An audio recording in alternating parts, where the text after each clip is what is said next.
কিয়ামতের দিন যখন হয়ে যাবে, সিংহায় যখন ইসরাফিল আলাইহিস সালাম ফুঁক দিয়ে দিবে, গোটা পৃথিবী বন্ধ ধ্বংস হয়ে যাবে, পাহাড়গুলো বন্ধ ধুলার মতো উড়ে যাবে।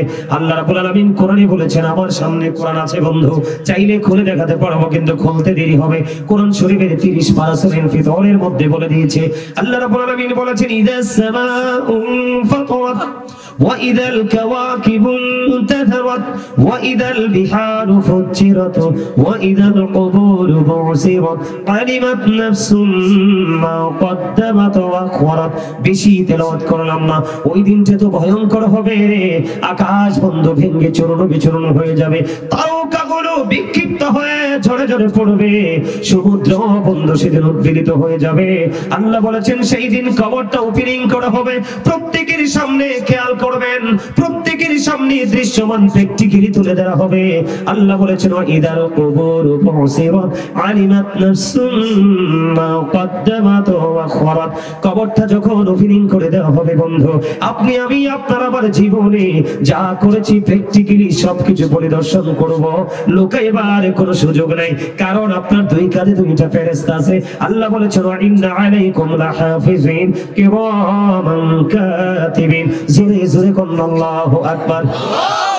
আল্লাহ রাব্বুল আলামিন আপনাকে আমাকে জানিয়ে দিয়েছে, কিরামান কাতিবিন, কাঁধে বসিয়া সকল কর্ম লিখিতেছি হুকুম নিয়া, আল্লাহর হুকুম নিয়া। 40 কদম হাঁটিয়া আসবে রে সজন, মুনকার নাকির হাজির হইবে রে তখন, ঘুমটা খুলিয়া সওয়াল করিবেন তখন। 40 কদম হাঁটিয়া আসবে রে সজন। জোরে জোরে বলেন, ঠিক না বা ঠিক? বিশ্বাস করেন কি করেন না? বাস্তবতা কিনা বন্ধু? হৃদয় খুলে শোনো ও বন্ধু, আল্লাহ রাব্বুল আলামিন আকাশটাকে সেই দিন এমন ভাবে গুটিয়ে নিবে, আকাশটাকে এমন ভাবে গুটিয়ে নিবে যেমন ভাবে পৃথিবীর মানুষ তার লিখিত দপ্তরটাকে গুটিয়ে নেয়। আমরা লিখিত দপ্তর গুটাই কি গুটাই না? আপনারা মনে হয় বুঝতে পারেননি সকলে। আমি যদি এক্সাম্পল দেই, আপনি যেই কাজটাই করেন, ফার্মার যারা, কৃষক যারা, তারা যখন সকালে মাঠে যায়, বিকেল বেলা কাজটাকে গুটিয়ে আনে, মানে গোছান কিনা, কমপ্লিট করেন কিনা? বন্ধু, একটা দোকানের মধ্যে, একটা ব্যবসা প্রতিষ্ঠানের মধ্যে একজন কি থাকে? সেলসম্যান থাকে, থাকে কি থাকে না? মালিক চলে গেল, এতটার মধ্যে তুমি এটাকে ক্লোজ করে ফেলবা, সেই গুটিয়ে নে বিকাল হতে হতে টাইমের মধ্যে। আল্লাহ রাব্বুল আলামিন বলে দিয়েছে, গভীর ভাবে খেয়াল করবেন। মা আয়েশা কান্দে, মা আয়েশার চোখ দিয়ে বন্ধু ঝর্ণার পানির মতো পানি ঝরতেছে। মা আয়েশা সিদ্দিকা রাদিয়াল্লাহু তাআলা আনহা, ওনার চোখ দিয়ে পানি পড়তেছে। আমার নবী একটা ডাক দিয়ে বলল, আয়েশা, আয়েশা রে, তুমি কাঁদছো কেন রে আয়েশা? ইয়া রাসূলুল্লাহ, ওই কিয়ামতের দিনের ভয়ঙ্করতার খবর শুনে কান্দি গো। এবার মা আয়েশা উত্তর দেওয়ার সাথে সাথে বললেন, ইয়া রাসূলুল্লাহ, নবী গো, ও নবী, মানুষ কি কিয়ামতের দিন, আপনারা কি কিয়ামতের দিন আপনাদের ফ্যামিলির কথা মনে রাখবেন? খেয়াল করবেন বন্ধু, নবীজিকে মা কত সেনসিটিভ একটা প্রশ্ন করেছে।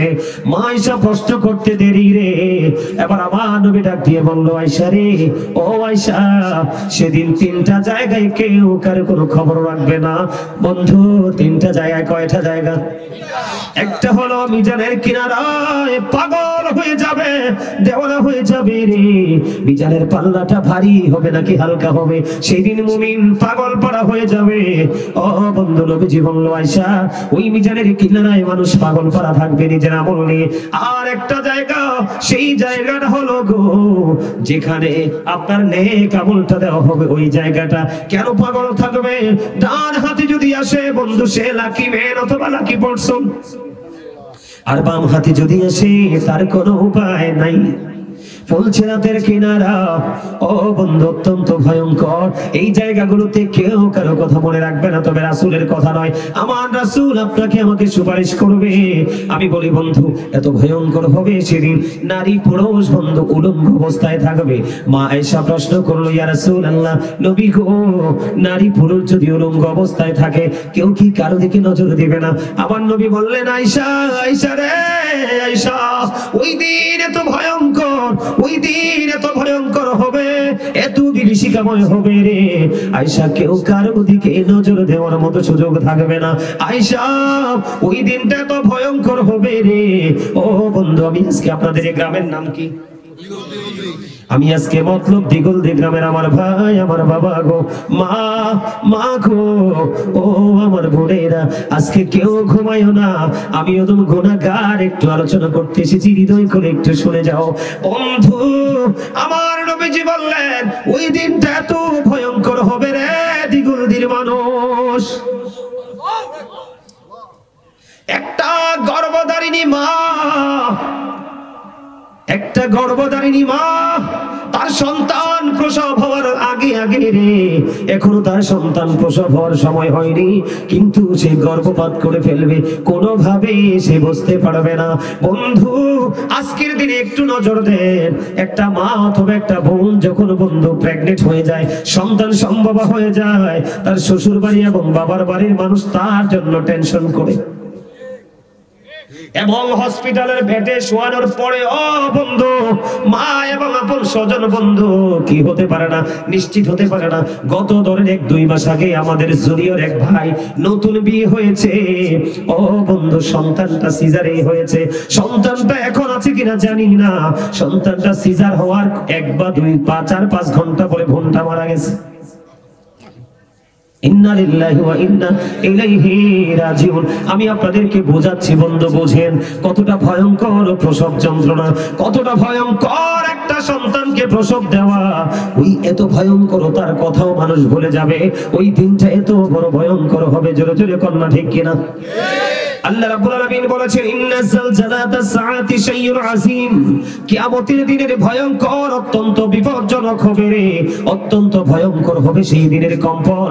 খেয়াল করবেন আমি আপনাদেরকে কোথায় নিয়ে যাই, নবীজি জানিয়ে দিয়েছেন, আল্লাহ কোরআনে বলেছেন আকাশটা ভেঙে যাবে, তারকাগুলো ঝরে ঝরে পড়বে। বন্ধু, গর্ভধারিণী মা সন্তান প্রসবের আগে সন্তান গর্ভপাত করে ফেলবে, একটা স্তন্যপায়ী প্রাণী, তাও বন্ধু সে স্তন্য দিয়ে যে তাকে পাবে সেটা পর্যন্ত ভুলে যাবে, পাহাড়ের অস্তিত্ব থাকবে না, আকাশের অস্তিত্ব থাকবে না, আল্লাহর আরশ থাকবে সেদিন সিংহায় ফু দেওয়ার পরে। এত ভয়ঙ্কর হবে ওই ভয়ঙ্কর দিনে বন্ধু, আপনার আমার প্রাণের নবীকে নেওয়ার জন্য আল্লাহ রাব্বুল আলামিন লেওয়ায়ে হাম জান্নাতি পোশাক দিয়ে বরাক দিয়ে পাঠিয়ে দিবে ফেরেশতা। আমি আপনাদেরকে বুঝাই নবীজির সাথে প্রেম করলে কেমন হবে।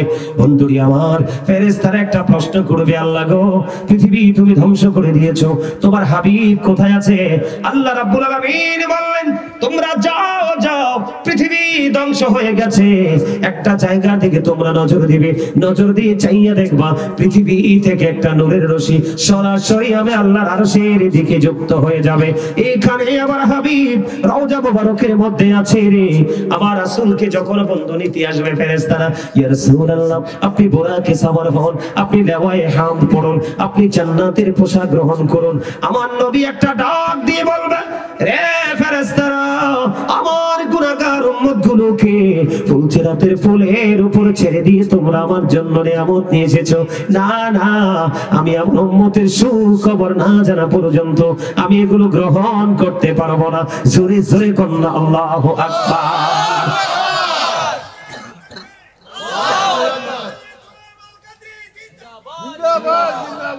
দেখছেন নি মুরব্বী মানুষ জজবা এসে গেছে, আলহামদুলিল্লাহ বলেন। গভীর ভাবে খেয়াল করেন, আমি আপনাদেরকে বন্ধু কোথায় নিয়ে যাই। জিব্রাইল আবার গুনাহগার উম্মতগুলো ফুলসিরাতের ফুলের উপর, তোমরা এসেছো আমার জন্য লেওয়ায়ে হামদ নিয়ে, সুখবর না পাওয়া পর্যন্ত গ্রহণ করব না। এবার ফেরেশতারা একটা ডাক দিয়ে বলবে, ইয়া রাসূলুল্লাহ, ইয়া হাবিবাল্লাহ, নবী গো, এখনো তো পুনরুত্থানের সিংহা বাজানো হয়নি, আমরা কেমন করে আপনার উম্মতকে ফুলসিরাতের উপর ছেড়ে দিব? আমার নবীজি কেন বলেছেন ফুলসিরাতের ফুলের কথা? বন্ধু একটু বলি, এই ফুলসিরাতের ফুলটা আপনার আমার জন্য কমপক্ষে 30,000 বছরের রাস্তা হয়ে যাবে। কত হাজার? পৃথিবীর, আপনি এই পৃথিবীর বুকে আজকে দিগলদি গ্রামের মানুষ,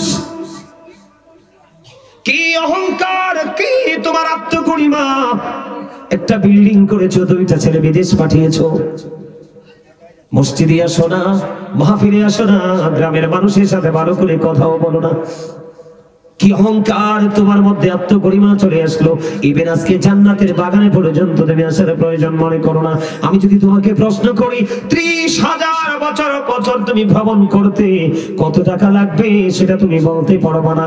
এবং তোমার সমস্ত স্থাবর যত সম্পত্তি আছে সবগুলো যদি তুমি বিক্রি করে দাও কখনোই তুমি 30,000 বছর ভ্রমণ করতে পারবে না। বন্ধু, ওই ফুলচেরাতের পোল 30,000 বছরের রাস্তা হবে রে। আমার রাসূল জানিয়ে দিয়েছেন উপর দিক দিয়ে আগুনটা নিচের দিকে ঝুলন্ত, নিচের দিক দিয়ে আগুনটা উপরের দিকে উদিত। চুলটা এটা চুলের চাইতে চিকন হবে, হীরা চাইতে ধার হবে। বন্ধু, যদি পার হতে না পারো গো, ওই এই পৌঁছানোর পোলের নিচে আছে জাহান্নাম।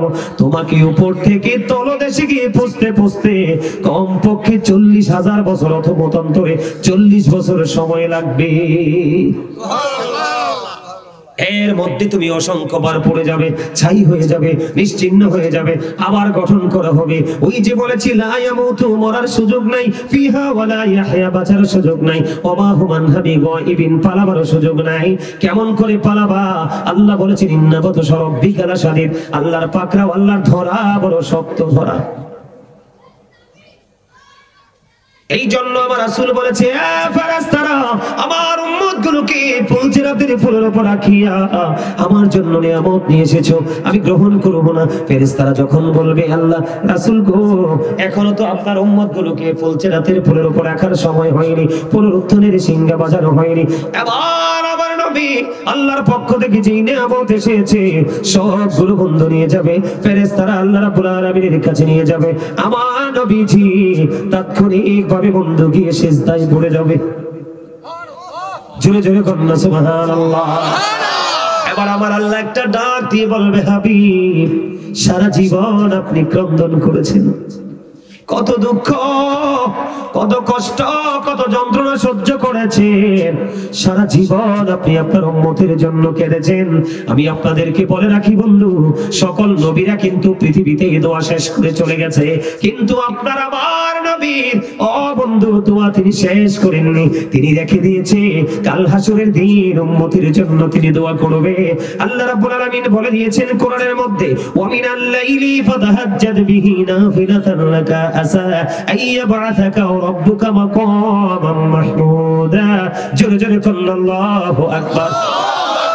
আল্লাহ রাব্বুল আলামিন জানিয়ে দিয়েছে হাবিব, আমি আপনার জন্য তাহাজ্জুদকে খাস করেছি, রাতের কিছু অংশ যেটাকে মধ্যবর্তী রজনীর ইবাদত বলা হয় বন্ধু, মধ্যবর্তী ইবাদত বলা হয়, রাসূলের জন্য খাস।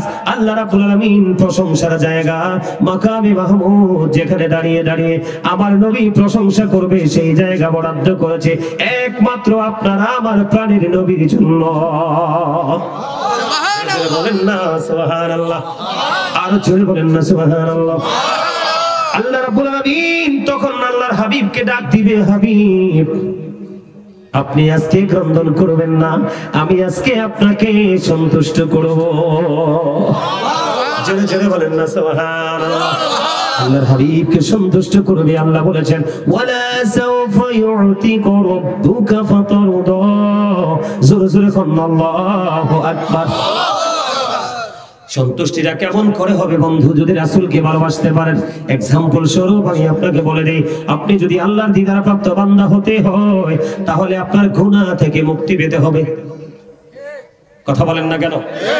গুনাহ থেকে মুক্তি পেতে হবে কি হবে না? হাদিস শরীফের মধ্যে এসেছে, আমার দিকে তাকান, কেউ যদি মদিনার কামলেওয়ালার সাথে প্রেমের ডোরি লাগাইয়া প্রত্যেকটা চুমার দিয়ে যদি মাত্র 80 বার যদি দরুদ পড়তে পারে, কতবার? 80 বার। যদি মাত্র 80 বার যদি দরুদ পড়তে পারে রে, আমার রাসূল জানিয়ে দিয়েছে তার 80 বছরের সগীরা গুনাহ আমার আল্লাহ মাফ করে দিবে। বন্ধু, হযরত আনাস রাদিয়াল্লাহু তাআলা আনহু থেকে হাদিস কানা বর্ণিত, হাদিসের রাবী হলেন হযরত আনাস রাদিয়াল্লাহু তাআলা আনহু। হাদিস কানা এসেছে বন্ধু দাইলাবি শরীফের মধ্যে। আপনার আমার প্রাণের নবী তিনি জানিয়ে দিয়েছেন, পৃথিবীর বুকে আল্লাহর হাবিবের প্রেমিক আশিকেরা, নারী হোক পুরুষ হোক, বুড়া হোক জওয়ান হোক, বৃদ্ধ হোক বা বৃদ্ধা হোক, কেউ যদি নবীকে মহব্বত করে প্রতিদিন খেয়াল করবেন, প্রতিদিন নবীকে ভালোবাসিয়া যদি 1000 বার যদি দরুদ পড়তে পারে রে, আমার নবী নবীজি বলেছেন জান্নাত না দেখা পর্যন্ত তার মরণ হবে না।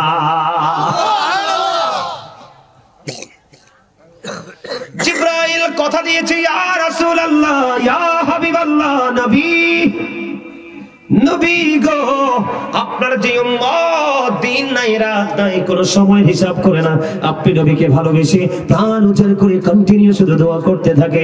আমি জিবরাইল কথা দিলাম গো, আমি কাল হাসরের দিন আপনার দরুদ প্রেমিক, আপনার প্রেমিক উম্মতকে আমি জিবরাইল ফুল চেনাতে ফুলটা পার করে দেব। আপনার ভয় আছে নি? আরো জোরে বলেন, ভয় আসেনি?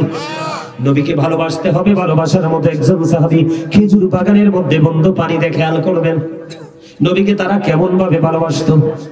এই জন্য বন্ধু একজন সাহাবী যে ঘোড়া ব্যবহার করেছে, এই ঘোড়ার নিচের 3 আঙ্গুলের একটা চিমটি মাটি যদি একটা পাল্লায় তোলা হয় রে, ওই বড় বীর আব্দুল কাদের জিলানী আল গিলানী গাউসে পাক রাদিয়াল্লাহু তাআলা আনহু থেকে ধরে কিয়ামত পর্যন্ত পৃথিবীর বুকে যত আল্লাহর ওলি পয়দা হবে সবগুলোকে যদি একটা পাল্লায় তুলে দেওয়া হয়, সাহাবায়ে কেরামের ঘোড়ার নিচের 3 আঙ্গুলের একটা চিমটি মাটি যদি একটা পাল্লায় রাখা হয়, ওই সাহাবীদের ঘোড়ার নিচের 3 আঙ্গুলের এক চিমটি মাটির ওজন ভারী হবে। কেন গো, কেন গো? এটার কারণ হলো বন্ধু, সাহাবীরা নবীকে চর্মচক্ষু দ্বারা দেখেছে, অন্তর্চক্ষু দ্বারা দেখেছে, মনে প্রাণে বিশ্বাস করেছে, সমস্ত জীবনের শ্রম বিসর্জন দিয়েছে নবীর জন্য বন্ধু, দৌলত কুরবানি করে দিয়েছে। ও বন্ধু, সাহাবীদের জীবন ইতিহাস পড়লে অবাক হয়ে যাবেন আপনারা। বন্ধুরে আমার, সম্ভবত খন্দক যুদ্ধের পূর্বে নবীজি বললেন তোমরা কিছু দান করো। ওমরের মনের মধ্যে একটা হিংস্রতা কাজ করতেছে। কেমন হিংস্রতা? প্রেমের। ওমর ডেকে ডেকে বলে, মনে মনে চিন্তা করে, আমার জীবনে আমি কোনোদিন আমার আবু বকরকে হারাতে পারিনি। আজকে নবীজি বলেছে সম্পদ দৌলত ব্যয় করার জন্য আমার কাছে মোটামুটি দৌলত আছে, আমি খরচ করে দিব। ওমর মনে মনে চিন্তা করে, আমার কাছে যে পরিমাণ দৌলত আছে এগুলো আমি কি করব? খরচ করে ফেলবো। আবু বকরকে আজকে আমি হারিয়ে দিব। প্রেমের কম্পিটিশন কিসের? নবীজিকে রাজি করার, নবীজিকে ভালোবাসার কম্পিটিশন। এবার বন্ধু নবীজির কথা মতো হযরত ওমর তার সম্পদ নিয়ে আসলো। এবার আমার নবীজি বলল, ওমর তুমি তোমার ফ্যামিলির জন্য কি রেখে এসেছো? ইয়া রাসূলুল্লাহ, ইয়া হাবিবাল্লাহ, নবী গো, আমি আমার ফ্যামিলির জন্য অর্ধেক রেখে এসেছি, আর আপনার জন্য অর্ধেক নিয়ে এসেছি। এবার আবু বকরকে বললেন, আবু বকর রে, তুমি তোমার ফ্যামিলির জন্য কি রেখে এসেছো? ইয়া রাসূলুল্লাহ, ইয়া হাবিবাল্লাহ, নবী গো, আমার সম্পদ যা ছিল সব নিয়ে এসেছি, আমি তোমার ফ্যামিলির জন্য কি রেখে এসেছো? এবার হযরত আবু বকর একটা ডাক দিয়ে বলে, ইয়া রাসূলুল্লাহ, আমি আমার ফ্যামিলির জন্য আল্লাহ এবং আল্লাহর হাবিবকে রেখে এসেছি। ওমর এবার একটুখানি বন্ধু মনটা খারাপ হয়ে গেল রে। আমার মনে হয় জীবনে কোনোদিন আমি আবু বকরকে হারাতে পারবো না। ওমরের জীবনে আকাশের চাঁদ, আকাশের তারার চাইতে বেশি আমল ছিল। ও বন্ধু, আমার নবীর এমন প্রেম ছিল আবু বকরের সিনায়। তোমার একটা রাত, ওই যে হিজরতের রাতের কিছু সময়ের প্রেম বন্ধু একটা পাল্লায় যদি তুলে দেওয়া হয়, ওমরের সমস্ত জীবনের আমল যদি এক পাল্লায় তোলা হয়, আবু বকরের এক মুহূর্তের প্রেমের পাল্লাটা ভারী হয়ে যাবে। এই জন্য বলি বন্ধু, আমি আবু বকর, ওমর, হযরত আলী, উসমানের জীবনীতে যাই না। আমি সাহাবীর কথাটা এই মুহূর্তে বন্ধু আমার মনে পড়তেছে না। একজন সাহাবী, তিনি খেজুর বাগানে কাজ করতেছেন, খেজুর বাগানের পরিচর্যা করতেছেন।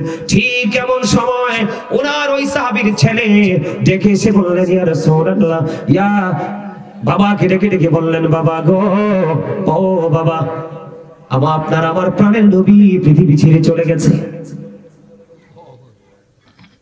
এবার ওই সাহাবী খেজুর বাগানে কর্মরত অবস্থায় আল্লাহ রাব্বুল আলামিনকে একটা ডাক দিয়ে বললেন, আল্লাহ গো, আমি শুনেছি আমার প্রাণের নবী নাকি পৃথিবী থেকে চিরতরে বিদায় হয়ে গেছে।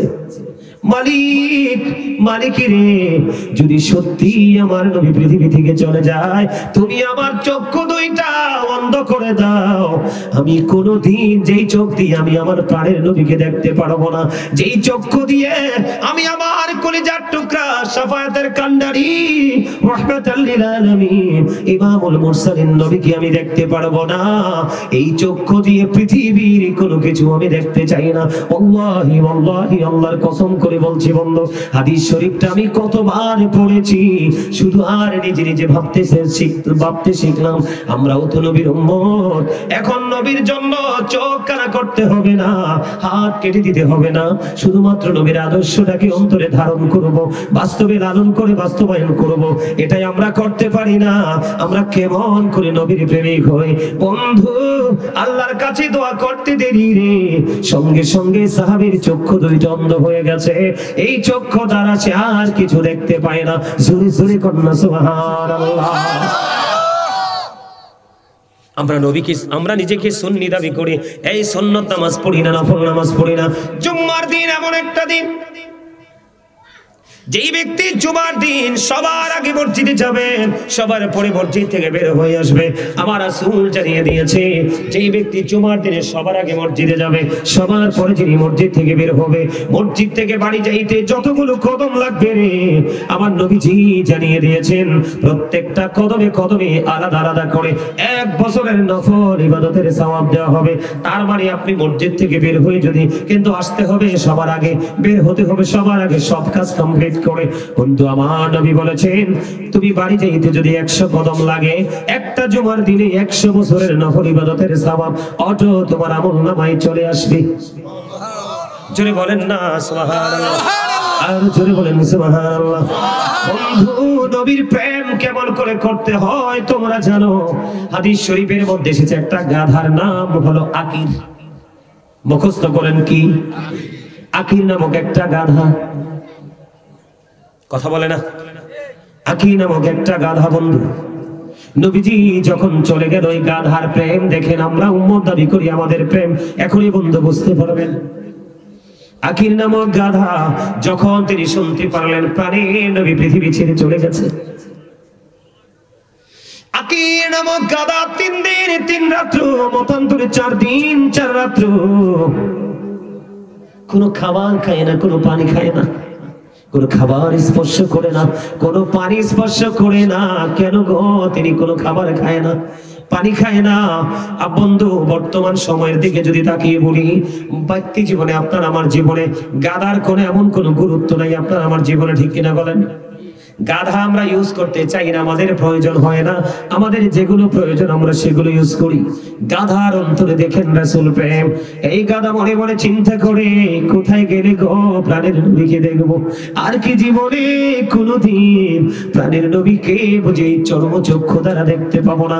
নবীর বিরহে 3 দিন 3 রাত্র, মতান্তরে 4 দিন 4 রাত্র কোনো খাবার কোনো পানি তিনি স্পর্শ করে না। 3 দিন 3 রাত্র, মতান্তরে 4 দিন 4 রাত্র পরে ওই আকির নামক গাধা গভীর সমুদ্রে ঝাঁপ দিয়ে তার নিজের জীবনকে বিলিয়ে দেয়। জোরে জোরে বলেন না সুবহানাল্লাহ, একবার বলুন আল্লাহু আকবার। বন্ধু আপনারা সবাই তো জানেন আবু বকর ছিলেন আমার নবীর সঙ্গী, হিজরত করেছেন মক্কা থেকে মদিনায়, জানেননি আপনারা? বন্ধু আমি আপনাদেরকে বলি, আবু বকরের পায়ের মধ্যে সবল মারলো সাপে, সাপের বিষের কারণে আবু বকরের শরীরটা কম্পন আরম্ভ করলো, শরীরের বর্ণটা বন্ধু চেঞ্জ হয়ে গেল, পরিবর্তন হয়ে গেল। আবু বকর দেখতে পাইলো আমার নবীজি বন্ধু আস্তে আস্তে ক্লান্ত হয়ে পড়েছে।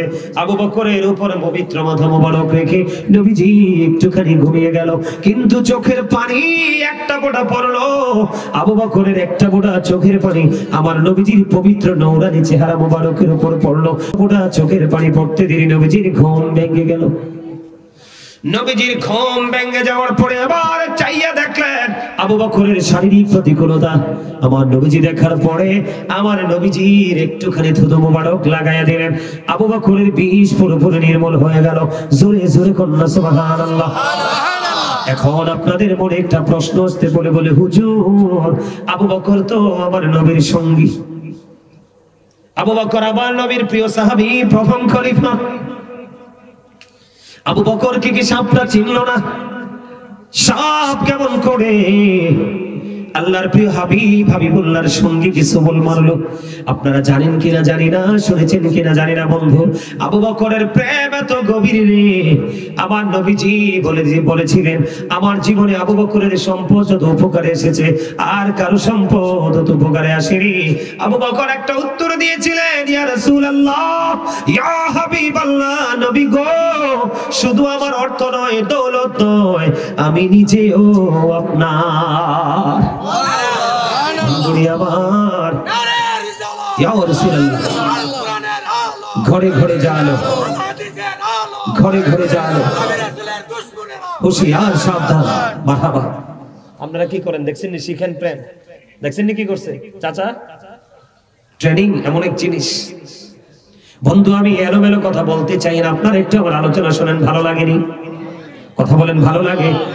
আমার ছোট্ট ভাই সুজন পাটোয়ারি বারবার বলেছে, হুজুর একটুখানি নবীর প্রেম ভালোবাসা নিয়ে একটু আলোচনা করবেন, আপনার কাছে অনুরোধ।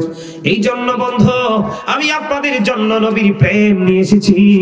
অন্যদের প্রেমের গল্প শোনাইলে আপনারা বুঝতে পারবেন প্রেম যে কত মধুর। যেদিন আবু বকর শুনেছিলেন আমার নবী মক্কা থেকে মদিনায় যাবে রে হিজরত করতে, ওই দিন থেকে আবু বকর আর কোনদিন বন্ধু বিছনায় পিঠ লাগায় নাই। কখন জানি রে ডাক চলে আসে আমার নবী। যেদিন আমার নবীজি হিজরতে যাবেন, আবু বকরের ঘরের দরজায় গিয়ে একটা টোকা দিতে দেরি রে। আবু বকর দরজায় বন্ধ খুলতে দেরি করলো না। আমার নবীজি একটা ডাক দিয়ে বলল, রে আবু বকর, আবু বকর, এই গভীর রজনীতে কেমন করে রে সম্ভব আবু বকর ডাকটা দিতে দেরি করলাম, দরজাটা খুলতে দেরি করলাম না রে আবু বকর, এটা কেমন করে সম্ভব? আবু বকর একটা ডাক দিয়ে বলে, ইয়া রাসূলুল্লাহ, ইয়া হাবিবাল্লাহ, নবী গো, যেদিন আমি শুনেছি হিজরতের সঙ্গী হব আমি আবু বকর আপনার, ইয়া রাসূলুল্লাহ নবী, সেদিন থেকে আমি আর বিছনায় পিঠ লাগাই নাই। ওই প্রহর গণেছি, অপেক্ষার প্রহর গুনতে গুনতে আজকে এই দিন চলে আসলো বন্ধু। এমন প্রেমিক ছিল আবু বকর। সেই আবু বকরকে সাপটা কেন কামড় দিল? মনের মধ্যে প্রশ্ন আসে কি আসে না? কথা বলেন, এটা সরল ভাষায় বলে এই প্রশ্নটা ভেরি হার্ড, আসে কি আসে না? দাদু গো, ও আমার যুবক বন্ধুরা, তোমাদেরকে একটু বলছি, তোমরা হৃদয় করে শোনো। এখন বর্তমানে নবীর দুশমন মৌলবী বের হইছে। কথা বলে না কেন? নবীর দুশমন, নবীর মিলাদ করা যাবে না, নবীর কিয়াম করা যাবে না, নবীকে দাঁড়ায় সালাম দিলে কই বেদাত, নবীর দুরূদ পড়লে কই বেদাত। ও বন্ধু, অসংখ্য বেদাত তারা প্রকাশ করতে চায় মানুষের জীবন থেকে। সমস্যা মানুষের জীবন থেকে অনেক আমল মানুষ দূর করে দিচ্ছে। আমি কোথায় যে গিয়েছিলাম বন্ধু আমার সঠিক মনে নাই, কারণ প্রতিদিন প্রোগ্রাম কয়টা মনে রাখবো। আমার এই দাদা ভাইয়ের মতো একজন মুরব্বী আমার পাশে সভাপতি বন্ধু, আমি আপনারা বিশ্বাস করেন কথাটা বলছি আপনাদেরকে সজাগ থাকার জন্য। আমি মানুষগুলোকে বলি দুরূদ পড়ো, ওরা পড়ে না। আমি বলি জিকির করো, ওরা জিকির করে না। এবার সভাপতি সাহেব আমাকে বাম দিক দিয়ে ডেকে ডেকে বলে, হুজুর, হুজুর গো, কেমন করে মানুষগুলো দুরূদ পড়বে, কেমন করে মানুষগুলো জিকির করবে গো? আমার চারপাশে নবীর দুশমনে ঘেরাও করে ফেলে, যেই কিছু করলেই বলে বেদাত। এখন মানুষ বেদাত শুনতে শুনতে গোমরা হয়ে গেছে। মনে করবেন যেদিন আপনার জীবন থেকে, যেদিন আপনার হৃদয় থেকে নবীর প্রেম আপনি ডিলিট করে দিবেন, আপনি মনে করবেন সেদিন থেকে আপনি মরে গেছেন। আর নবীর প্রেম যদি আপনার কলিজায় জমা করে রাখতে পারেন, নবীর প্রেমকে সঙ্গে নিয়ে যদি আল্লাহর কাছে যান, আপনার সুপারিশ কেউ করলো না, আমার নবীজি ডেকে ডেকে বলবে, মালিক, মালিক গো, তুমি একটু, আল্লাহর কাছে তো কোনো কিছু গোপন নাই, এটা আমার পাগল। আপনারা জানেন কিনা জানি না, ইতিপূর্বে শুনেছেন কিনা জানি না, যারা সত্যিকারের রাসূল প্রেমিক, যারা সত্যিকার অর্থে নবীকে প্রাণ দিয়ে ভালোবাসে, নবীর প্রেমিকদের কবরে তিনটা প্রশ্ন হবে না, মাত্র প্রশ্ন হবে একটা। উত্তরটা দিবে যে তোমাদের মধ্যে যিনি এসেছিলেন তিনি কে? ওই মুমিন উত্তর দিবে, আমি সাক্ষ্য দিচ্ছি যে তিনি আল্লাহর প্রিয় বান্দা এবং আল্লাহর প্রিয় হাবিব। আল্লাহর কসম করে বলছি, ওয়াল্লাহি ওয়াল্লাহি ওয়াল্লাহি, আল্লাহর কসম করে বলছি, অসংখ্যবার এই হাদিসগুলো পড়েছি। ও বন্ধু, যখন তিনি উত্তরটা দিয়ে দিবে, একটুখানি আপনাদেরকে প্রেমটা বুঝাই, বিরক্ত হননি বন্ধু? যখন তিনি উত্তরটা দিবে রে, ফেরেশতারা সঙ্গে সঙ্গে বলবে আমরা জানতাম তোমার উত্তরটা এমন মধুময় হবে। সঙ্গে সঙ্গে গায়েব থেকে আওয়াজ আসবে, আল্লাহ রাব্বুল আলামিন গায়বী ভাবে জানিয়ে দিবে রে। বন্ধু উত্তরটা দিবে, আল্লাহ রাব্বুল আলামিন গায়েব থেকে খবর জানিয়ে দিবে, ওই মুমিনের কবরটা দৈর্ঘ্যে এবং প্রস্থে 70 গুণ প্রশস্ত হয়ে যাবে। সুবহানাল্লাহ। পৃথিবীর মানুষ দেখে, পৃথিবীর মানুষ দেখবে ছোট্ট একটা কবর, মাত্র 3.5 হাত মাটির গড়। আমার নবীজি বলে মুমিনেরা রে, আমি নবীর প্রেমিকেরা রে, খবর শুনে যাও, ওই যে গাজী সুলাইমান আমার পাগল বলেছে তোমাদেরকে, কবরটা সত্যি সত্যি দৈর্ঘ্যে প্রস্থে 70 গুণ চওড়া হয়ে যাবে। আমার আল্লাহ ডাক দিয়ে বলবে আমার পাগলের কবরটাকে নূরের আলোয় আলোকিত করে দাও। বন্ধু সঙ্গে সঙ্গে কবরটা নূরের আলোয় ভরে যাবে। তখন মুমিন একটা ডাক দিয়ে বলবে ফেরেশতারা রে, আমাকে একবার পৃথিবীতে ফিরে যেতে সুযোগ দাও না। কেন গো? কয় আমার আপন স্বজন ছেলে মেয়েরা কান্দে, তাদেরকে সান্ত্বনা দিয়ে আসবো যে আমি ভালো আছি। ফেরেশতারা বলবে না, আর যেতে পারবা না, মালিক অর্ডার দিয়েছে তুমি নতুন বরের মতো ঘুমিয়ে যাও। সুবহানাল্লাহ। এত হাসতে সুবহানাল্লাহ। আপনারা কি বুঝতেছেন?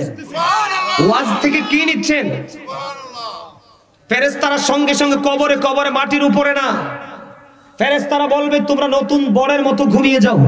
চোর হোক, গুন্ডা হোক, বদমাইশ হোক, যেই হোক, যেদিন তিনি বিয়ে করতে যাবে, কালো হোক, লম্বা হোক, খাটো হোক, মোটা হোক, চিকন হোক, ধনী হোক বা গরিব হোক, যেদিন তিনি বর সেজে যাবে রে, ওনার চাইতে চিফ গেস্ট আর কেউ নাই। আমি আপনাদেরকে বুঝাইতে চেয়েছি হাদিসের ভাষাটা যেমনি তেমনি, নতুন বরকে সর্বোচ্চ মর্যাদা দেওয়া হয়, মুমিনকে তেমনি নতুন বরের মতো সর্বোচ্চ মর্যাদা দিয়ে ঘুম পাড়িয়ে দেওয়া হবে। ওই পর্যন্ত বান্দা তুমি ঘুমাও গো, যেই পর্যন্ত না তোমার মালিক তোমাকে না ডাকবে। আল্লাহ ডেকে ডেকে বলে, আল্লাহর কোরআন সূরা বাকারাতে এসেছে, আল্লাহ রাব্বুল আলামিন বলে দিয়েছে আমার প্রিয় বান্দাগুলোকে আমি কিন্তু কবরে এমনি এমনি শুইয়া রাখবো না।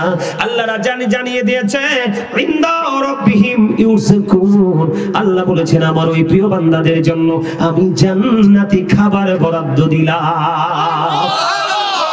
এর যুবক, সিনেমার নায়ক মেসি থেকে ধরে বন্ধু, যাদের ক্যারেক্টার সার্টিফিকেট নাই, যাদেরকে বলা হয় ব্যাড ক্যারেক্টার সম্পূর্ণ পারসন, ঠিক কিনা বলেন? 100% বলা হয় ক্যারেক্টারলেস। তুমি তাদের সাথে প্রেমের ডোরি লাগাইও না। তোমার মৃত্যুর সময় বন্ধু যাকে তুমি ভালোবাসো, মেসিকে ভালোবাসলে মেসির শুরুতে শয়তান আসবে, তোমার ঈমান হরণ করে নিয়ে যাবে। মনে রাখবা মদিনার কামলেওয়ালাকে ভালোবাসবা, মদিনার কামলেওয়ালার সরল শয়তান ধরতে পারে না। মদিনার কামলেওয়ালার মোহাব্বতে তোমার মৃত্যু হবে ঈমানের সাথে। বন্ধু নবীর সাথে প্রেমের ডোরি লাগাও। ওই নবীকে আমি কেমন করে পাবো?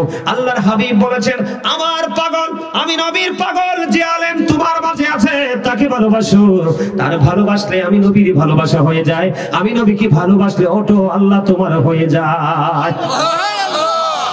আল্লাহ রাব্বুল আলামিন এইভাবে ওয়াজটা করেছেন এইভাবে বন্ধু।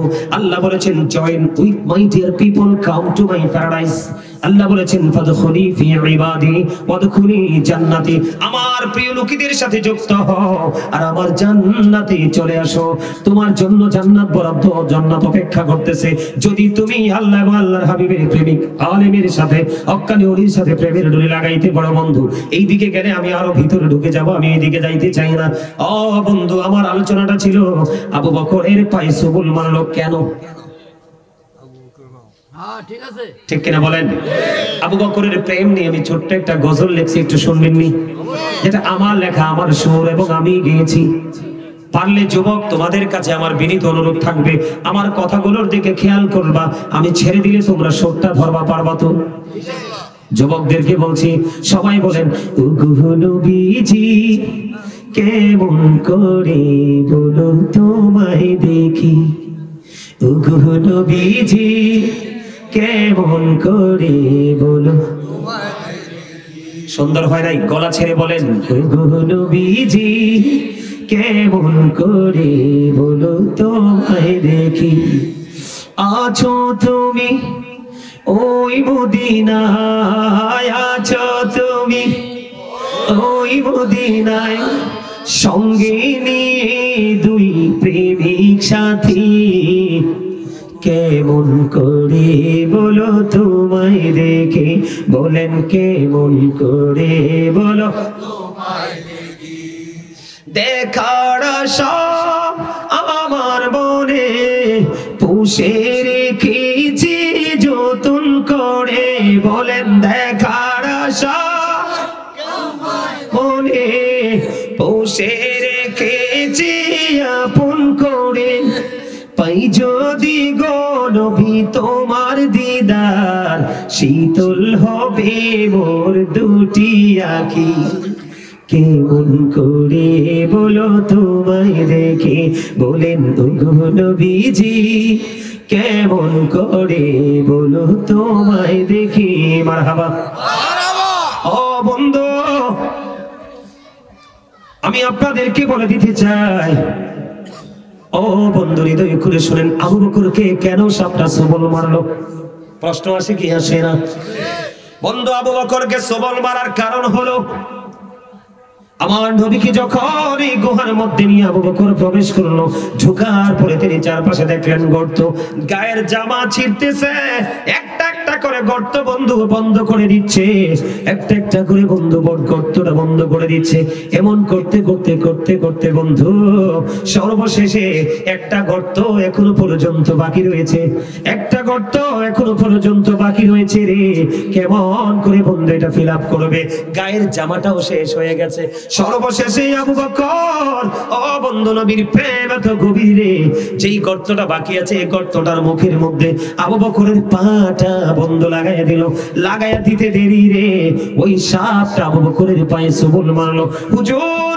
শত্রুতা করে সবল মেরেছে না না সাপের মনের ভাষা হলো রে আবু বকর তুমি তো জানো না এই গর্তের মধ্যে কোন সাপ বসে আছে আমি আমার নবীকে ধ্বংস করার জন্য নয় নবীকে সবল মারার জন্য নয় রে আবু বকর পা সরাইয়া নাও সাপ তো আর আবু বকরের সাথে কথা বলতে পারে না বন্ধু হাদিস শরীফের মধ্যে এসেছে সাপের ভাষা হলো সবল মেরে আবু বকরকে বুঝাই দিলেন একটু বিষ একটু যন্ত্রণা করলে আবু বকর পাটা সরাই নেবে মরার জন্য নয় কেন রে ওই সাপ বলতেছে রে আবু বকর তুমি তো আল্লাহর হাবিবকে নিয়ে আজকে মাত্র প্রবেশ করেছো রে আবু বকর আজকে পর্যন্ত এই গুহার মধ্যে বসবাসের বয়স হলো আমি সাপের আজকে পর্যন্ত বয়স হলো 1500 বছর জোরে জোরে কোন আল্লাহু আকবার এ আবু বকর আমি 1500 বছর ধরে এই গুহার মধ্যে অবস্থান করতেছি রে আমি আমার প্রাণের নবীর দিদারের আশায়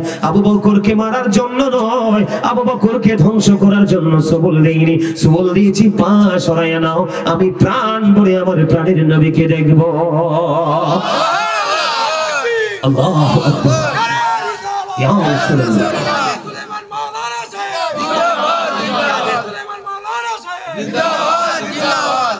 আপনাদের কাছে ভালো লাগে না এগুলো আপনার আপনার যে মৃত কলব এটাকে আবার পুনরায় এই কথাগুলো শুনলে আবার পুনরায় কি হয়ে যাবে জিন্দা হয়ে যাবে বন্ধু অন্য নবীরাও চেয়েছে আমার নবীর উম্মত হইতে কারণ হলো আখির নবীর উম্মত যতক্ষণ না পর্যন্ত জান্নাতে না ঢুকবে আল্লাহ জানিয়ে দিয়েছে হাবিব আমি আপনাকে এমন মর্যাদা দিয়েছি আপনার উম্মত যতক্ষণ না পর্যন্ত জান্নাতে না ঢুকবে আমি কোন নবীকে ঢোকার অনুমতি দিব না আজকে আমরা সেই উম্মত হয়ে নবীর আদর্শকে কলঙ্কিত করছি নবীর যেই জীবনী নবীর যে সিরাতকে আমরা পালন করছি না আপনারা আমার দিকে তাকান পৃথিবীর কত বড় বড় মানুষ বন্ধ রৌদ্রের তাপের মধ্যে দাঁড়াই থাকতে পারে না আপনার আমার নবী এমন একজন নবী ছিল রে নবীজি যেদিকে যাইতো নবীর যেন কষ্ট না হয় মেঘমালা অটো অটো নবীকে ছায়া দিত জোরে কন্যা সুবহানাল্লাহ আপনারা জানেন কিনা জানি না মসজিদে নববীর মধ্যে একটা বন্ধ খেজুর গাছ আছে যেটার নাম হলো বন্ধু উস্তুনে হান্নানা আপনারা শুনছেন কিনা এই খেজুর গাছের নাম এটা মরা খেজুর গাছ উস্তুনে হান্নানা মসজিদে নববীর মধ্যে যখন মিম্বার হয়ে গেল মসজিদে নববীর মধ্যে যখন বন্ধ মিম্বার হয়ে গেল আমার নবীজি আগে উস্তুনে হান্নানাকে ব্যবহার করে তিনি খুতবা দিতেন। মসজিদে নববীর মধ্যে যখন বন্ধ মিম্বার হয়ে গেল, আমার নবীজি মিম্বরে উঠে গেল, উস্তুনে হান্নানা কে ছেড়ে দিল। আমার নবীজি যখন উস্তুনে হান্নানা বড় খেজুর গাছকে ছেড়ে দিল, খেজুর গাছ কান্দে, উপস্থিত সাহাবীরা খেজুর গাছের কান্না শুনতে পেয়েছে। জোরে জোরে বলুন না সুবহানাল্লাহ। এবার খেজুর গাছকে প্রশ্ন করা হলো, ও উস্তুনে হান্নানা কেন কান্দো? নবীর বিরহে কান্দি। তুমি আমার সঙ্গে দুনিয়ায় হতে চাও না ওপারে হতে চাও? আমি আপনার সঙ্গে ওপারে হতে চাই। জোরে জোরে বলেন না সুবহানাল্লাহ, আর জোরে বলেন সুবহানাল্লাহ। উস্তুনে হান্নানা মরা খাস। ও বন্ধু আমার মা বোনেরা আলোচনা শুনেনি? প্রজেক্টর আছে আছে আমি বলবো আজকে মা দিগলদি গ্রামের আমার মা গো, ও আমার বোনেরা হৃদয় খুলে আজকে শোনো গো। শুধু যে পুরুষ সাহাবীরা নবীর সাথে প্রেম করেছে এমনটি নয়, নারীও আমার নবীকে প্রাণের চাইতে বেশি ভালোবেসেছে। তার একটা এক্সাম্পল হযরতে নুসাইবা রাদিয়াল্লাহু তাআলা আনহা। বন্ধু নবীজি মদিনায় থাকা অবস্থায় 27টি যুদ্ধ করেছে। কয়টি? নবীজি মদিনায় থাকা অবস্থায় বন্ধু 27টি যুদ্ধ করেছে। এর মধ্যে সবচেয়ে বড় যুদ্ধ হলো উহুদের যুদ্ধ। হযরত নুসাইবা রাদিয়াল্লাহু তাআলা আনহা তিনি খবর পাইলেন বন্ধু নবীজি যুদ্ধের ময়দানে শহীদ হয়ে গেছে। খবর পাওয়ার পরে নুসাইবা পাগল হয়ে গেল। কি শুনলাম রে, আমার প্রাণে নবী নাকি পৃথিবী ছেড়ে চলে গেছে, সইতে পারি না রে নবীর বিরহ। পাগলিনীর মতো দৌড়ায়। ও বন্ধু আমার কিছু ভক্ত আছে বন্ধু এরকম নবীর প্রেমিক। আমেরিকার মতো দেশে, লন্ডনের মতো দেশে, ইটালির মতো দেশে, ফ্রান্সের মতো দেশে, গোটা পৃথিবীতে বন্ধু হিসাব করলে আমি দেখতে পাই অসংখ্য মা বোনের আমাকে বৃদ্ধা মা বোনের আমাকে ফোন করে খবর নেওয়ার জন্য, ও বন্ধু ভালোবেসে কিছু দেওয়ার জন্য, আর কিছু নয়, শুধু প্রাণের নবীর প্রেমের কারণে। ওই যে নুসাইবা দৌড়ায় বন্ধু, যখন উহুদের ময়দানের দিকে দৌড়ায় রে, একজন একটা দল খবর দিল, রে নুসাইবা যুদ্ধের ময়দানে তোমার ভাই শহীদ হয়ে গেছে। নুসাইবা একটা সেকেন্ডের জন্য দাঁড়ায় না, মনে হয় যেন নুসাইবা কোনো কিছুই শোনে না। নুসাইবা সামনের দিকে দৌড়ায়, যাইতে বন্ধু আরেকটা খবর দিল, রে নুসাইবা যুদ্ধের ময়দানে তোমার বাবা শহীদ হয়ে গেছে। নুসাইবা বন্ধু একটা সেকেন্ডের জন্য দাঁড়ায় না, মনে হয় যেন নুসাইবা কিছুই শোনে না। আবার নুসাইবা সামনের দিকে হাঁটে, সামনের দিকে বন্ধু দৌড়ায়, যাওয়ার পরে আরেকটা খবর আসলো, রে নুসাইবা যুদ্ধের ময়দানে তোমার স্বামীও শহীদ হয়ে গেছে। ইন্না লিল্লাহি ওয়া ইন্না ইলাইহি রাজিউন। এবার বন্ধু কি করলেন? এক এক করে তিনটা মৃত্যুর সংবাদ পেল, শাহাদাতের খবর পেল। নুসাইবা কিন্তু একটা সেকেন্ডের জন্য দাঁড়ায় না। নবীর সাথে কত গভীর প্রেম রে। ও বন্ধু একটা নারীর জীবনে ভাই, তার বাবা, তার স্বামী, ঠিক কিনা বলেন? একটা নারীর জীবনে তার ভাই, তার বাবা, তার স্বামী, এই তিনটা পুরুষ অত্যন্ত গুরুত্বপূর্ণ। একটা নারীর জীবন থেকে গুরুত্বপূর্ণ তিনজন পুরুষ চলে গেল। হযরতে নুসাইবা দাঁড়ালেন, যাইতে বন্ধু যাইয়া দেখে আমার নবী শহীদ হয়নি রে, আমার নবী এখনো পর্যন্ত পৃথিবীতে আছে। সুবহানাল্লাহ। আমার নবীজি নুসাইবাকে একটা সেকেন্ডের জন্য দেখি না, নুসাইবাকে একটা ডাক দিয়ে বললেন, রে নুসাইবা, নুসাইবা, নুসাইবা রে, আজকে তোমার ভাই, তোমার বাবা, তোমার স্বামী শহীদ হয়ে গেল। নুসাইবা একটা ডাক দিয়ে বললেন, ইয়া রাসূলুল্লাহ, ইয়া হাবিবাল্লাহ, নবী গো, ও প্রাণের নবী, আমার ভাই, আমার বাবা, আমার স্বামী শহীদ হয়ে গেছে, এতে আমার কোনো দুঃখ নাই গো, আপনি আছেন তো আমি সব পেয়ে গেছি। জোরে জোরে বলুন না সুবহানাল্লাহ।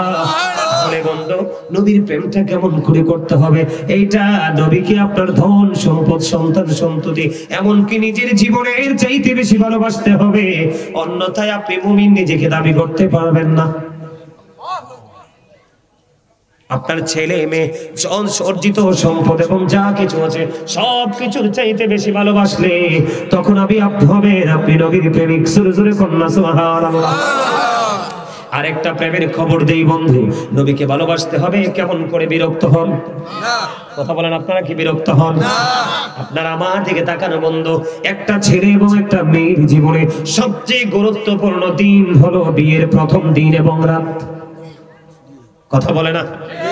আপনাদেরকে বলি বন্ধু, একটা নারী বলেন একটা পুরুষ বলেন, তাদের মধ্যে যখন তারা যৌবনে পা দেয়, যৌবনে যখন কদম দেয়, বাবা মার স্বপ্ন থেকে আমার ছেলে বড় হয়েছে, বউ আনবো। মেয়ের মা চিন্তা করে আমার মেয়েটা বড় হয়ে গেছে, আমার ছেলের বিয়ের জন্য একটা ছেলে খুঁজতে হবে, বর খুঁজতে হবে। দুজনের বিয়ে হলো। বিয়ের পরে বন্ধু বাসর যখন হয়, এই মুহূর্তটা হলো আল্লাহর এক নিয়ামতের সময়। জোরে কন্যা সুবহানাল্লাহ। আর জোরে বলেন না সুবহানাল্লাহ। ও বন্ধু, এটা শুধু এখনকার মানুষ করে এমনটি নয়। ও বন্ধু, যখন আদম সফিউল্লাহকে সৃষ্টি করা হলো, আদম আলাইহিস সালাম জান্নাতে হঠাৎ করে ঘুম ভাঙার পরে জান্নাতের দিকে চাইয়া দেখে বন্ধু জান্নাতের মধ্যে মা হাওয়া। আদম প্রেমের নজরে মা হাওয়ার দিকে তাকায়, হাওয়া বাবা আদমের দিকে প্রেমের নজরে তাকায়। আমার আল্লাহ জিবরাইলকে একটা ডাক দিয়ে বললেন, জিবরাইল, তারা একজন আরেকজনের দিকে প্রেমের নজরে তাকায়, তাদেরকে বিবাহের ব্যবস্থা করো। সুরে কন্যা সুবহানাল্লাহ। জান্নাতের মধ্যে আদম হাওয়ার বিয়ের ব্যবস্থা হলো বন্ধু। ওই বিয়ের মোহরানা ছিল আমার নবীর প্রেমের দুরূদ। আর এখনকার মৌলবীরা নবীর প্রেমে দুরূদ পড়লে কয় বেদাত আছে না নাই? আপনারা কি ওই মৌলবীর কথা শুনবেন? কথা বলেন, শুনবেন? তাদেরকে কখনো দাওয়াত দিবেন না, তাদের সাথে সম্পর্ক রাখবেন না। নবীজি বলে দিয়েছে, নবীর দুশমনের সাথে তারা তোমার কাছে আসতে চাইবে, তাদের অন্তরে বন্ধু মধুর, তাদের কথা হবে মধুর চেয়ে মিষ্টি, চরিত্র হবে ফেরাউনের মতো, আত্মা হবে বাঘের মতো হিংস্র। তোমরা তাদের থেকে দূরে থাকো, তাদেরকেও তোমাদের থেকে দূরে রাখো, কারণ তাদের সাথে মিশলেই তোমরা পথভ্রষ্ট হয়ে যাবে। এমন ভাবে কথা বলবে আপনার বোঝার কোনো উপায় থাকে না। ঠিক না ঠিক? যত কথাই দেখবেন ঘুরিয়ে পেঁচিয়ে নবীজির দিকে বাঁকা আঙুলটা। কথা বলেন না কেন?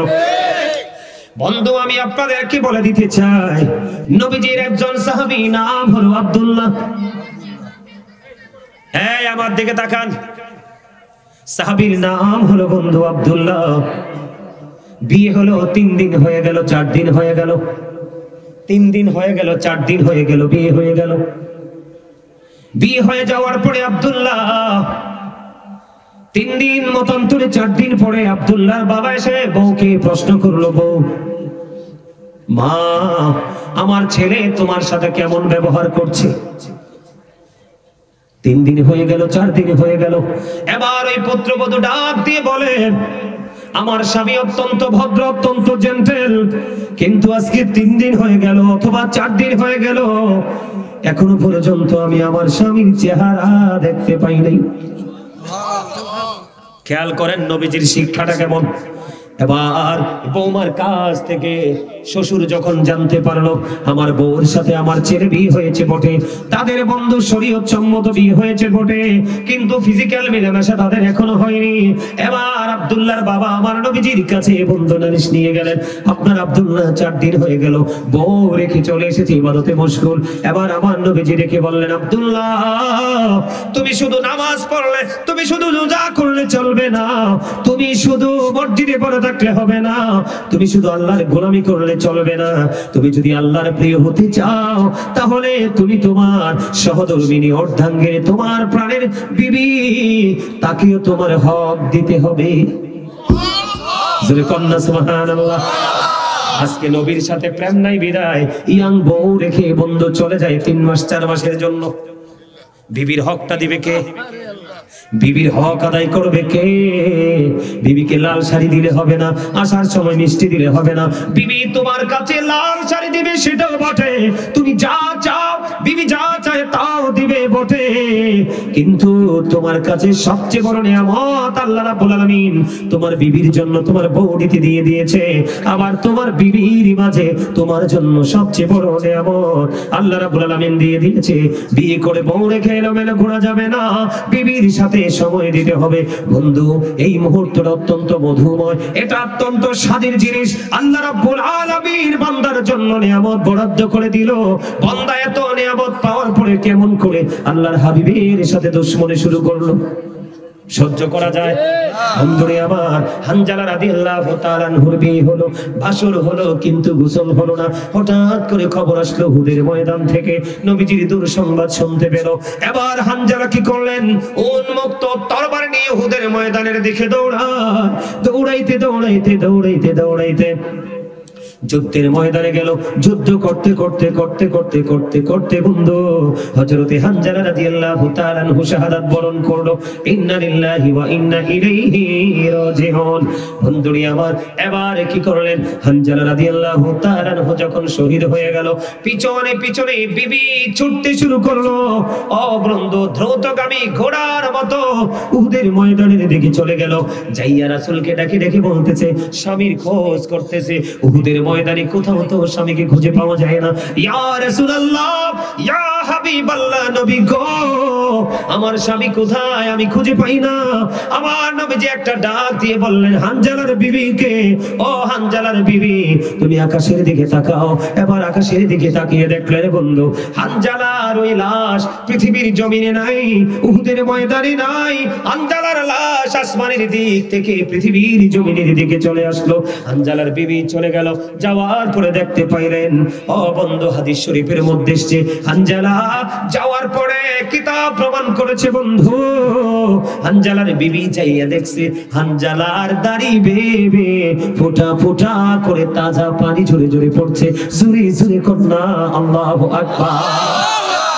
এবার রাসূলকে ডেকে বললেন, ইয়া রাসূলুল্লাহ, ইয়া হাবিবাল্লাহ, নবী গো, আমি নিশ্চিতভাবে বলতে পারি আমার স্বামীর সাথে আমার ফিজিক্যাল মিলেমিশা হয়েছে, আমাদের বাসর হয়েছে, নতুন বিয়ে হয়েছে। ইয়া রাসূলুল্লাহ, পাগলের মতো ছুটে গেল আপনার কথা শুনে, পাগলের মতো ছুটে চলে আসলো। ইয়া রাসূলুল্লাহ, আমি নিশ্চিত আমার স্বামী গোসল করে। এবার আমার রাসূল একটা ডাক দিয়ে বলল, ও হানজালার বিবি, বিবি রে, তোমার স্বামী তোমার রাসূলের প্রেমে জীবন দিয়েছে। আল্লাহ রাব্বুল আলামিন জানে তার শরীরটা নাপাক, তার শরীরটা নাপাক আল্লাহ রাব্বুল আলামিন জানে। আল্লাহ রাব্বুল আলামিন ফেরেশতাদেরকে জান্নাতের খাদেমদেরকে ডেকে ডেকে বলেছে, ও ফেরেশতারা, যা যা পৃথিবীর জমিনে চলে যাও, পৃথিবীর জমিন থেকে গিয়ে আমার হাবিবের আশিক, আমার হাবিবের পাগলকে পৃথিবীর জমিন থেকে তুমি উপরে উঠিয়ে নিয়ে আসো। ফেরেশতারা বন্ধু কি করলেন? হযরতে হানজালা রাদিয়াল্লাহু তাআলা আনহুকে আরশের নিচে পানি দিয়ে জান্নাতি খাদেম দিয়ে গোসল করিয়ে পৃথিবীর বুকে পাঠিয়ে দিয়েছে। জোরে জোরে কন্যা সুবহানাল্লাহ। সেই নবীকে ভালোবাসতে কি আমাদের কোনো আপত্তি আছে? সেই নবীর সাথে প্রেমে ডোরে লাগাইতে আপনার কোনো আপত্তি আছে? নবীর সাথে যদি কেউ অন্তর দ্বারা, জবান দ্বারা কেউ নবীকে ছোট করেছে, আপনি সাপোর্টের দ্বারা কোনোভাবে যদি নবীর অপমানকারীকে আপনি প্রশ্রয় দেন, আপনি কুফরি করে ফেললেন। যেমন নবীর প্রেমের কথা যদি আমি বলি বন্ধু, আপনি যদি থুতু ফেলেন, আমি যদি আপনার গায়ে থুতু ফেলি, আপনি আমার সাথে রাগ দেখাবেন, অথবা আজকের মাহফিলের প্রধান অতিথি হিসাবে কিছু বলবেন না, এরকমই তো এক্সাম্পলটা এরকম না? কিন্তু বন্ধু, নবীজির প্রেম কত গভীর। আমার নবীজি যখন থুতু মোবারক নিক্ষেপ করত, সাহাবায়ে কেরাম অপেক্ষায় থাকতো কখন নবীজি থুতু মোবারক নিক্ষেপ করবে। কিতাবে এসেছে বন্ধু, নবীজি যখন থুতু মোবারক নিক্ষেপ করত, নবীজি থুতু মোবারক নিক্ষেপ করার পরে সাহাবায়ে কেরাম হাতে নিয়ে তাদের মুখের মধ্যে বন্ধ মেসেজ করে দিত, আর নবীজি থুতু মোবারকের ওসিলায় তার চেহারাটা সিল্ক হয়ে যেত। জোরে জোরে কন্যা সুবহানাল্লাহ, আর জোরে বলুন না সুবহানাল্লাহ। বন্ধুরে আমার, উম্মে আইমান নামে একজন বরকতময় দাসী, সে পৃথিবী থেকে জান্নাতের খবর নিয়ে গেছে। হুজুর, কেমন করে সে জান্নাতে চলে গেল? উম্মে আইমান নবীজির একজন দাসী ছিল বন্ধু, উম্মে আইমান নবীজির একজন দাসী ছিল রে। সে বন্ধু একদিন নবীজির প্রস্রাব মোবারক খেয়ে ফেলেছে। সুবহানাল্লাহ বলেন না, আর জোরে বলেন না সুবহানাল্লাহ। খাওয়ার যাওয়ার পরে উম্মে আইমন ওই দাসী জানতে পেরেছে এটা প্রাণের নবীর প্রস্রাব মুবারক। আমার নবীজি বলল, তুমি তো ভুল করেছো রে আইমান, তুমি তো প্রস্রাব খেয়ে ফেলেছো। ইয়া রাসূলুল্লাহ, আমার কাছে মনে হয় পৃথিবীর শ্রেষ্ঠ নিয়ামত আমি খেয়েছি গো রাসূল। আমার নবীজি উম্মে আইমান আমার নবীর সাথে প্রেমের ডোরি লাগাইয়া নবীজির প্রস্রাব মুবারক খাওয়ার কারণে পৃথিবীর বুকে তাকে জান্নাতি বলে ঘোষণা দিয়েছে। সুরে সুরে কন্যা সুবহানাল্লাহ, আর জোরে বলেন না সুবহানাল্লাহ। বন্ধুরে আমার, নবীজির প্রেম এত গভীর, নবীজির প্রেম এত মধুময়। বন্ধু হযরত ওমর, ওনার বাবা যখন আপনার আমার নবীকে পাগল বলেছে, ও বন্ধু, মা পাগল বলার কারণে সঙ্গে সঙ্গে হযরত ওমর তার বাবার দেহ থেকে কল্লাটা নামিয়ে দিয়েছে। জোরে জোরে কন্যা আল্লাহু আকবার। নবীর সাথে বিন্দু পরিমাণ অন্যায় করা যাবে না, করলেই কুফরি হয়ে যাবে। নবীকে বিন্দু পরিমাণ অপমানজনক শব্দ নবীর ক্ষেত্রে ইউজ করা যাবে না। যাবে? কথা বলেন, এটা বিশ্বাস করেন? আমার নবীজি যখন পৃথিবী থেকে বন্ধু চলে আসবে, পৃথিবীতে যখন মক্কা ছেড়ে মদিনায় যখন হিজরতে যাবে, হযরতে আলী, আপনারা জানেন কিনা জানি না, হযরতে আলী সেদিন নবীজির বিছানায় শুয়েছিল। এটা জানেননি আপনারা? শুনছেননি আগে? কাফেররা নবীজিকে হত্যা করার জন্য, শহীদ করার জন্য পাগল পাড়া। কিন্তু হযরতে আলী জানে আমার নবী চলে যাবে, আমি যদি নবীর বিছানায় শুয়ে যাই কাফেররা বন্ধু আমাকে হত্যা করে ফেলবে। এটা নিশ্চিত জানার পরেও হযরতে আলী আমার নবীর বিছানায়, ও বন্ধু, আলী যখন শুয়ে গেল, আমার আল্লাহ জিবরাইলকে ডেকে বললেন, জিবরাইল রে, যা যা আমার আলীকে সেভ কর। জোরে জোরে বলেন না সুবহানাল্লাহ।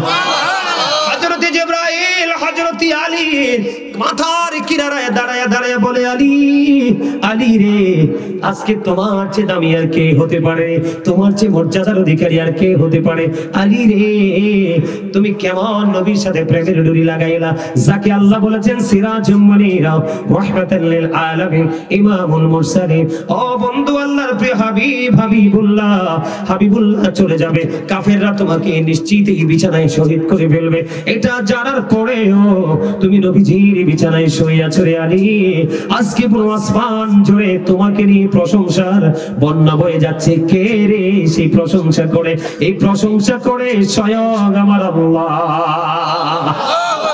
জোরে জোরে কন্যা সুবহানাল্লাহ, আর জোরে বলেন না সুবহানাল্লাহ। এইরকম প্রেম আমরা করব কি করব না? আর জোরে বলেন, করব। এই প্রেম আমরা করতে চাই কি চাই না? এখন নবীর জন্য আমাদেরকে মরতে হবে না, জীবন দিতে হবে না, হাত পা বন্ধু বাদ দিতে হবে না। আমরা শুধু প্রেম করব এমন ভাবে নবীজি যেটা বলেছে আমরা সেটাই করব, যেটা বলেনি সেটা আমরা করব না। আমি আপনাদেরকে বলি বন্ধু, পিছনে কে কথা বলে? উনি তো আসে, আসার পরে শুনতে পারছি বক্তায় কয় নারে তাকবীর, আল্লাহু আকবার, রিসালাত কয় না। পরে উনি ঘাটতিটা পূরণ করে দিয়েছে, রিসালাত বলে। নারে তাকবীর বললে নারে রিসালাতও বলবে, কারণ নারী তাকবীরটা জানতেই তো পেরেছি রিসালাতের মাধ্যমে। কথা কয় না কেন? আচ্ছা, আপনাদেরকে সহজভাবে বুঝাই আমি একটু। পৃথিবীতে আল্লাহ পাঠাইছে আমরা সবাই জানি, জানি না? কিন্তু মা আর বাবাকে কি অস্বীকার করা যাবে? হ্যাঁ, ঠিক এটা যেমন অস্বীকার করা যায় না, মা বাবাকে ভালোবাসা ফরজ, তাদেরকে কষ্ট দেওয়া হারাম, ঠিক তেমনি রাসূলকে ভালোবাসা ফরজ, রাসূলকে কষ্ট দেওয়া কুফর। আপনি নারাই তাকবীর বলতে পারলেন, নারাই রিসালাত বললেন না। একটা মুরব্বীর আঞ্চলিক ভাষায় কথা বলে, কারো চিল্লা সিন্নি খাইলা মোল্লা চিল্লা না। একটা আঞ্চলিক প্রবাদ আছে না আমাদের মাঝে? আমার কাছে অবাক লাগে রে ভাই, নারে তাকবীর বলার পরে থেমে যায়, আর কিছু বলে না। আপনি রাসূলকে বাদ দিলেন, রাসূলকে বললেন না। আরে রাসূল তো অনেক উপরে, আমরা তো ইসলাম পাইছি ওলিদের মাধ্যমে। এখন ওরা রাসূলকে মানে না, ওলিদেরকেও মানে না। দেখেন নাই মুর্শিদপুরে কেমনে ভাঙছে মসজিদ, আগুনে পোড়াইছে। এরা কোনোদিন মুসলমান হতে পারে? এরা আবার নিজেদেরকে মুসলমান দাবি করে। সাবধান থাকবেন, এই ধরনের মানুষ থেকে হেফাজতে থাকবেন, বেঁচে থাকার চেষ্টা করবেন। নবীর প্রেম নিয়ে বন্ধু আমি আপনাদেরকে আরেকটি আলোচনা শোনাই। নবীজির যখন উহুদের ময়দানে দমদম মোবারক শহীদ হয়েছে, আপনারা জানেন কি জানেন না? মানে দাঁত মোবারক শহীদ হয়েছে, জানেননি? নবীজির দমদম মোবারক যখন শহীদ হয়ে গেল, নবীজির জবান মোবারক থেকে রক্ত মোবারক বের হতে লাগলো। হযরতে মালিক বিন সিনান দেখে সহ্য করতে পারলো না রে, নবীজির রক্ত মোবারক বন্ধুস ভক্ষণ করতে শুরু করলো, মানে নবীজির রক্ত মোবারক খাইতে শুরু করলো। নবীজি দেখে বলল, রে মালিক বিন সিনান, রক্তগুলো ভক্ষণ করো না, জমিনে ফেলে দাও।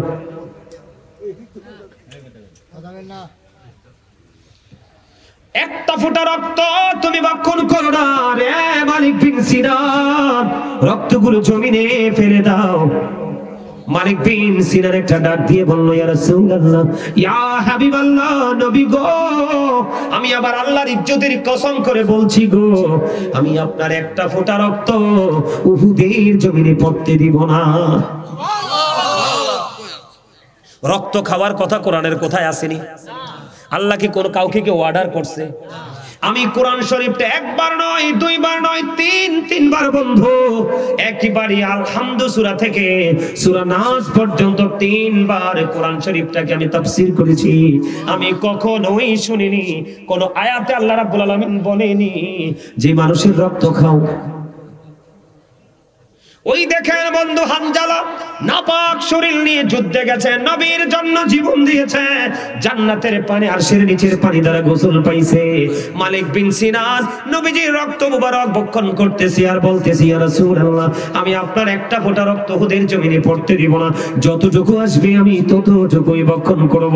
আসতেছি আর বন্ধু, ও বন্ধু, রক্তগুলো ভক্ষণ করতেছে।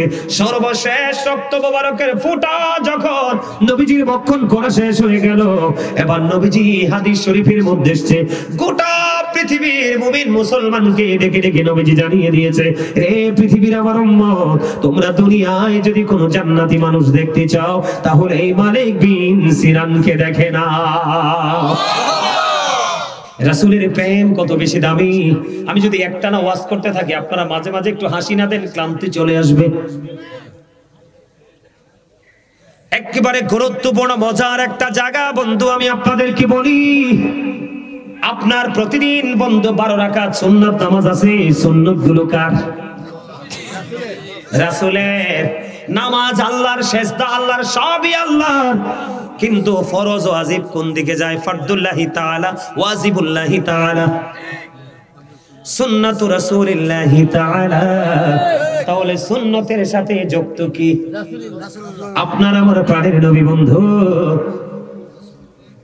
হাদিস শরীফের মধ্যে এসেছে, যারা সুন্নাত পড়েন না তারা বেশি করে শোনেন, যারা পড়েন তাদের শোনার দরকার নাই।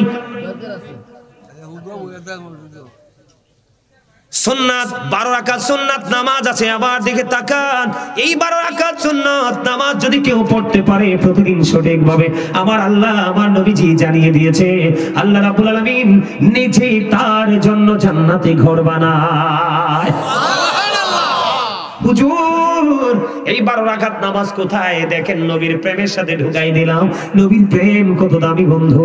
যোহরের নামাজের আগের 4 রাকাত সুন্নাত, পরের 2 রাকাত। কয় রাকাত হলো? ফজরে আছে ফরজের আগে 2 রাকাত, মাগরিবে আছে ফরজের পরে 2 রাকাত, এশার নামাজে আছে ফরজ নামাজের পরে 2 রাকাত। এই 12 রাকাত সুন্নাত নামাজ যে ব্যক্তি প্রতিদিন পড়তে পারবে, আমার আল্লাহ দেখে বলে, হাবিব, আমার হাবিবের সাথে প্রেমের ডুরি লাগাইয়া সুন্নাত নামাজের মাধ্যমে, মানে আমার রাসূলের মাধ্যমে, আমার কুদরতি কপাল, তোমার কপাল যখন আমার কুদরতি কদমে লাগাই দিবা, হাবিব আপনি জানাইয়া দেন, আমি ওই নবীর প্রেমিক, আমার হাবিবের প্রেমিকদের জন্য জান্নাতে ঘর বরাদ্দ রেখেছি। আরো জোরে বলেন না সুবহানাল্লাহ। নবীর সুন্নাতকে ভালোবাসলে আপনার মর্যাদা কেমন হবে? এখন যেহেতু সন্ধ্যা, মাগরিবের নামাজের পরে 6 রাকাত তাওবীর নামাজ আছে না নাই? আমি প্রেম বুঝাচ্ছি আপনাদেরকে, প্রেম ভালোবাসা। বড় করব না বন্ধু, অনেক সময় হয়ে গেছে, প্রায় 12টা, 2 ঘন্টা হয়ে গেছে। আপনি আমার দিকে তাকান। আজকে আমার মুরব্বী দাদা ভাই যারা আছেন, তারা আশা করি বেশি মজা পাবে, কারণ এখনকার ছেলেরা ম্যাক্সিমামই মেসিরই ফলো করে। কথা কন না কেন? নেইমারকে ফলো করে। এদের বর্তমান নাই, ভবিষ্যৎ নাই। এদেরকে কেন্দ্র করে আমরা ছেলেরা আবার জুয়াও খেলে। জুয়া খেলতে যাইয়া টাকার জন্য মা বাবার কলিজায় আগুন দেয়। কিন্তু আমাদের যুবকরা জানে না মেসির জীবন অনিশ্চিত, নেইমারের জীবন অনিশ্চিত। কোন বেঈমানকে তুমি ফলো করছো। এখন যদি দেখাই সারি সারি ডজন ডজন পোলাপাইন এখানে ছাত্ররা আছে, ছেলেরা আছে, তাদেরকে যদি দাঁড় করাই আপনারা দেখবেন তাতার মাথার চুল কাটার স্টাইল নেই মিস্টার। বেঈমান কাফেরদের স্টাইল। এটা তোমাকে কখনোই সুখী করবে না। তোমরা কি এখনো বোঝো না? তোমরা কি এখনো জানো না আমেরিকা বন্ধু ওই ইসরায়েলকে দিয়ে মুসলমানকে ফিলিস্তিনে ধ্বংস করছে? তোমরা চেয়ে দেখো পাশের দেশ ভারত, ভারতের প্রত্যেকটা বর্ডার ভেঙে ফেলার উপক্রম করে ফেলেছে মুসলমানকে মারার জন্য, বাংলাদেশে আসার জন্য। যুবকরে এখনো সময় আছে। আল্লাহর হুকুমের ছায়াতলে আসো, মদিনার ওয়ালার সাথে প্রেমের ডুরি লাগাও, আলেমদের সাথে বন্ধু তোমরা আলাপ আলোচনা করো কিভাবে নিজের জীবনকে তুমি এগিয়ে নিয়ে যাবে, সেই ট্রেনিং নাও। না হয় বেঈমান কাফেরেরা তোমাকে আমাকে বাঁচতে দিবে না। বেঈমান কাফেরকে ফলো করো। দাড়ি রাখে কেমন নির্লজ্জের মতো, চুল কাটার স্টাইল দেখলে এরা হিন্দুর বাচ্চা না মুসলমানের বাচ্চা বোঝা যায় না। কথা বল না কেন? আমি ভুল বলছি? এত লজ্জিত পোশাক পরো তোমরা। তোমরা যখন নামাজে দাঁড়াও, রুকুতে যাও, পিছন দিক দিয়ে তোমাদের লজ্জাস্থান দেখা যায়। আমি নিজেও দেখেছি। এটা ইহুদিদের স্টাইলের পোশাক পরেছো বলে তোমার লজ্জাস্থানটা দেখা যায়। যদি ইসলামের আইন মতো তুমি যদি পোশাক পরতে, তাহলে তোমার মধ্য থেকে এই আচরণটা আসতো না। আল্লাহর হাবিব বলেছেন মাগরিবের নামাজ তুমি 7 রাকাত শেষ করে ফেলেছো, কোনো কথা বলবা না প্রয়োজন ছাড়া। একবারে সাইলেন্ট মোডে থেকে 7 রাকাত নামাজ শেষ করে তুমি ওই যে দেখেন কোরআনের উপরে পা রাখছে আমার ভাই, আমাকে দেখাইছে। এগুলো অহরহ হচ্ছে। নাউজুবিল্লাহ বলেন না? বন্ধুরে আমার দিকে তাকান। মাগরিবের 6 রাকাত নামাজ কোনো কথা নাই, অপ্রয়োজনীয়। যদি প্রয়োজন হয় বলবেন, না হয় বলবেন না। আমার নবীজি জানিয়ে দিয়েছে পাগলেরা রে, মাগরিবের নামাজ পড়ার পরে যদি আদবের সাথে ধৈর্যের সাথে প্রয়োজন হলে বলতে পারবেন, একেবারে যে মুখ বন্ধ রাখবেন এমনটি নয়। চুপচাপ আপনি 6 রাকাত তাওবের নামাজ পড়ে ফেলবেন। আমার নবীজি জানিয়ে দিয়েছে একদিনের আওবিনের বিনিময়ে তোমার আমলনামায় 12 বছরের ইবাদতের সওয়াব দেওয়া হবে। কি মনে করেছেন আজকে নবীর সাথে প্রেম নাই বলে ওই মোল্লাগুলো আপনাদেরকে এই অর্ডার গুলো দিবে না? নবীর সাথে ভালোবাসা নাই বলে আপনাকে সেই হুকুম জানাবে না? বন্ধুরে আমার, নবীর সাথে প্রেম করতে রাজি আছেন তো সবাই? সবাই রাজি? যদি নবীর সাথে প্রেম না করেন কি হবে সেটা একটু বলবনি।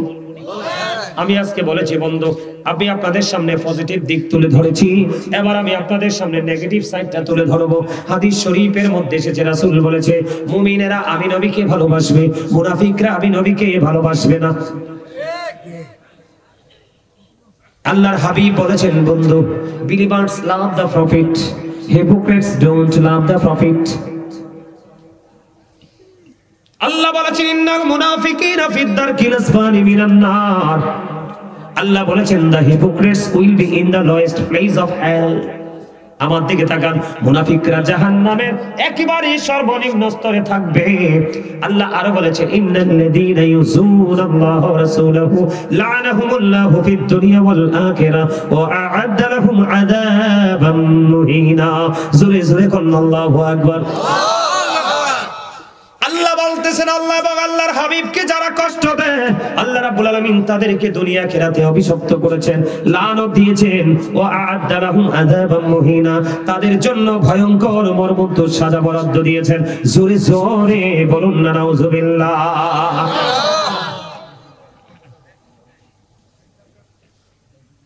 উনি কি চলে যাইতে চায়? অসুবিধা হলে যাক না, সমস্যা কি? ও আচ্ছা ঠিক আছে, আলহামদুলিল্লাহ বলেন। আমি যদি চলে যেতে চাই, রাত্র হয়ে গেছে, অনেকের তাড়া থাকতে পারে, কোনো সমস্যা নেই। আলোচনা শুনছেন তো, অ্যাটেন্ড করেছেন। আল্লাহ রাসূল বলেছে তোমরা বাস্তবতাকে মূল্যায়ন করতে হবে। আপনি যদি অফিসিয়াল জব করেন, হ্যাঁ, গভর্নমেন্ট জব করলে তাকে ইন টাইমে কিন্তু কি করতে হবে, উপস্থিত হতে হবে।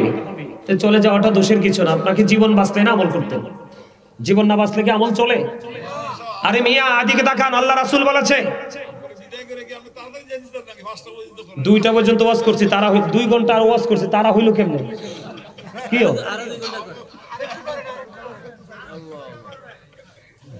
আমার যতক্ষণ প্রয়োজন আমি ততক্ষণই করব, টেনশন করার দরকার নেই।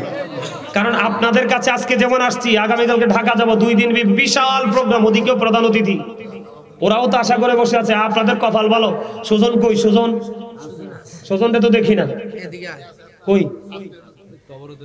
তাবরুকের জন্য গেছে সুজন, অথবা আপনাদের নিয়ত সহি আছে। আমি গতকালকের ওয়াজও ভালো করে ওয়াজ করতে পারিনি, গলা একবারে ভাঙ্গা, কিন্তু আজকে কেমনে আসতেছি তো ভাঙ্গা, এও মায়না আসি পরে দিদি মোটামুটি ক্লিয়ার। এটা হচ্ছে মাহফিল কমিটির নিয়তের বিশুদ্ধতার একটা প্রমাণ। আলহামদুলিল্লাহ বলেন। আরে জোরে ফকিরের কেরামতি, হতো ভাই আলিমতি ফকিরের কেরামতি, আলিমতি ফকিরের কেরামতি। তাকবীর, আল্লাহু আকবার, নারে রিসালাত, ইয়া রাসূলুল্লাহ, আল্লাহ গালিস গাজী সুলাইমান সাহেব, জিন্দাবাদ, ওয়াজ মাহফিল, জিন্দাবাদ, সুতামন্ডলী, এলাকাবাসী, নারে তাকবীর, আল্লাহু আকবার। এটাও হতে পারে, আমার তো মনে নাই। ফকির শব্দের প্রথম হরফ হলো ফা। কি? ফকির শব্দের প্রথম হরফ কি? ফা। ফায়ের মিনিং হলো ফানা হয়ে যাওয়া। কি হয়ে যাওয়া? এই ফানা হয়েছে বিদায়, ফকির হয়েছে, আর এই কারণে প্রথম হরফটা ফা।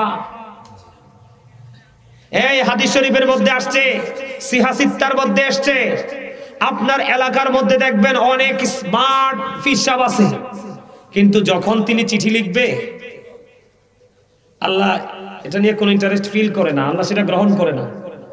কিন্তু হাদিস শরীফের মধ্যে এসেছে, নবী বলেছে তোমরা দেখবা তোমাদের আশেপাশে রাস্তার কিনারায় দোকান পাটে চৌমুনিতে, লোকাল ফেস হোক, যেই কোনো জায়গায় তোমরা দেখবা দুলাবালিতে দোসর, ভালো করে খাবারও খায় না, মানুষকে ডিস্টার্ব করে না, মন যেখানে যায়, মন যেখানে চায় সেখানে চলে যায়, এমন পাগল আছে রে বন্ধু।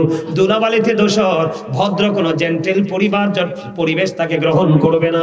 কিন্তু বন্ধু তোমরা মনে রাখিও, সেই পাগলটা এত বড় আল্লাহ বলা হয়ে আছে, যে পাগল দরখাস্ত দিতে দেরি, কবুল করতে দেরি হয় না। এটা হাদিস শরীফের মধ্যে এসেছে। এখন আমাদের ফকির দরবারকে নিয়েও অনেক মৌলবী আছে কটাক্ষ করে, আছে না নাই? মৌলবীর ভিতরে শুধু চোখের সামনে যেটা আছে এটাই যে সে বিশ্বাস করে, কিন্তু এটার পিছনেও যে আরো কত কিছু থাকে সেটা জানে না। কথা বলেন না কেমন? প্রত্যেকটা জিনিসের ব্যাকগ্রাউন্ড আছে, আছে কি আছে না? আপনি দেখেন যারা বন্ধু এগুলো করে, এগুলো বলে, এনকার করে, কটাক্ষ করে, তাদের মধ্যে দেখবেন কোনো পিশাব নাই, কোনো অলি নাই, তাদের মধ্যে শুধু ভাঙ্গো, পোড়াও, জ্বালাও আর বেদাত তো আছে। এটা কমন ডায়লগ, কথা ঠিক না ঠিক? খ্রিস্টান বন্ধু তিনি মুসলমান ধর্ম গ্রহণ করলেন, খেয়াল করবেন মুসলমান ধর্ম গ্রহণ করার পরে তিনি সূরা বাকারা তেলাওয়াত করলেন, সূরা আলে ইমরান তিনি তেলাওয়াত করলেন, করতে করতে করতে করতে একটা সময় তিনি এমন মর্যাদার অধিকারী হয়ে গেলেন, আল্লাহ রাব্বুল আলামিন যে ওহী পাঠায় নবীর কাছে। খাতা কলম দেন, ওই যে এটা দেন না আমার কাছে, ওয়াজ করব, ওয়াজ, এটা ওয়াজের একটা অংশ। আপনাদেরকে বলে বন্ধু, এই যে দেখেন খাতা কলমে আমরা লিখি কিনা, আল্লাহর হাবিব আল্লাহর পক্ষ থেকে যখন ওহী আসে, ওহীগুলো নোট করার জন্য ওই খ্রিস্টানকে দায়িত্বটা দিয়ে দিলেন। লিখতে লিখতে লিখতে লিখতে লিখতে লিখতে এমন একটা পর্যায়ে আসলো, তার মধ্যে একটা অহংকার চলে আসলো, তার মধ্যে অহংকে চলে আসলো, প্রাউড ফিল করতে শুরু করলো। করতে করতে করতে করতে বন্ধু এবার তিনি কি করলেন, এই ইসলাম ধর্মটা ত্যাগ করে তিনি এবার আবার তার পুনরায় নিজের ধর্মে চলে গেল। যাওয়ার পরে মানুষের কাছে ঘুরে ঘুরে, মানুষের খেয়াল করবেন, মানুষের কাছে ঘুরে ঘুরে শুধু বলতে লাগলো যে নবী মুহাম্মদ কিছুই জানতো না, নবী মুহাম্মদ কিছুই জানে না, আমি যা লিখে দেই তাই শুধু জানে। মাশাআল্লাহ, বুদ্ধি আছে তো আপনাদের। You are very clever. জোরে কোন আল্লাহু আকবার। আর জোরে, ভেরি ইন্টেলিজেন্ট। আপনাদেরই প্রশংসা করতে হয় যে এই কথার সাথে নাউজুবিল্লাহ বলতে হবে, এটা বুঝে নিয়েছে। তার মানে ওয়াজটা তাদের মধ্যে ভালো করে শক্তভাবে ঢুকে গেছে।